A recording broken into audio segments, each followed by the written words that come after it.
Assalamualaikum warahmatullahi wabarakatuh.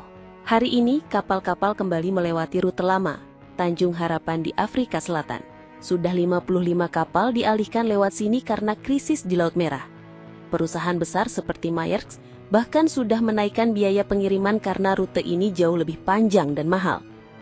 Tanjung Harapan dulu dikenal sebagai tempat penting. Dulu jadi jalur utama perdagangan dunia sebelum adanya terusan Suez di Mesir. Tapi setelah terusan Suez dibuka, orang mulai melupakan Tanjung Harapan. Sekarang tempat itu kembali ramai diperbincangkan. Kenapa? Karena yang terjadi di Yaman. Sejak Oktober 2023, pasukan Houthi di Yaman mulai menyerang dan menahan kapal-kapal yang dianggap milik Israel atau pendukungnya. Mereka menyatakan tidak akan membiarkan kapal lewat Bab al-Mandab, gerbang ke terusan Suez, sampai Israel menghentikan serangannya ke Gaza. Beberapa kapal Israel bahkan ditembak atau dipaksa kembali. Houthi menegaskan, kalau mau selamat, kapal harus memutar jauh lewat Tanjung Harapan. Akibatnya, biaya pengiriman naik sampai 43% dan waktu tempuh kapal bertambah sampai 15 hari. Ini membuat ekonomi Israel dan dunia terguncang. Pelabuhan Eilat di Israel bahkan sekarang 95% tidak aktif. Langkah Yaman ini bikin dunia terkejut. Negara Arab kecil dan miskin bisa menghentikan jalur dagang dunia. Dan mereka melakukannya bukan demi uang, tapi karena solidaritas untuk Palestina. Kita kembali diingatkan sejarah. Dulu sebelum ada terusan Suez, bangsa-bangsa besar harus melewati jalur panjang lewat Tanjung Harapan untuk berdagang. Tapi saat itu, jalur ini sangat penting karena aman dari pungutan mahal, seperti yang dulu diterapkan oleh penguasa Mesir Mamluk.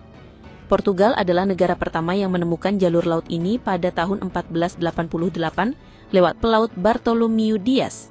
Tempat itu awalnya diberi nama Tanjung Badai karena cuacanya yang ekstrim, tapi karena jalur itu memberi harapan menuju India dan Asia, maka diubah namanya menjadi Tanjung Harapan. Lalu dunia beralih ke terusan Suez karena lebih cepat dan pendek.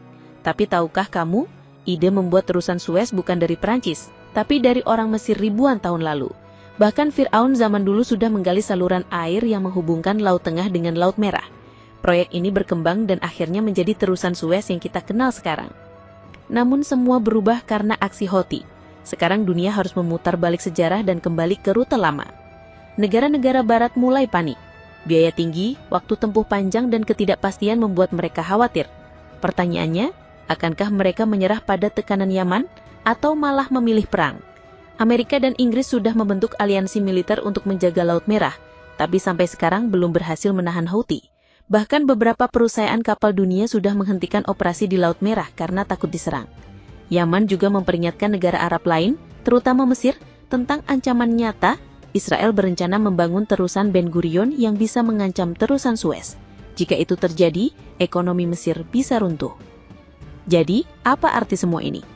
Untuk pertama kalinya, sebuah negara Arab berhasil menghentikan jalur dagang dunia demi membela Palestina. Dunia Barat yang selama ini merasa kuat, mulai goyah.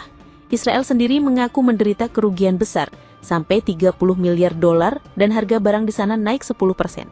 Sekarang pertanyaannya untuk kita semua. Apakah ini awal kebangkitan dunia Arab? Apakah ini cara baru melawan penjajahan? Apakah kita bisa mengelola kekayaan kita sendiri? Air, tanah, minyak, dan jalur laut?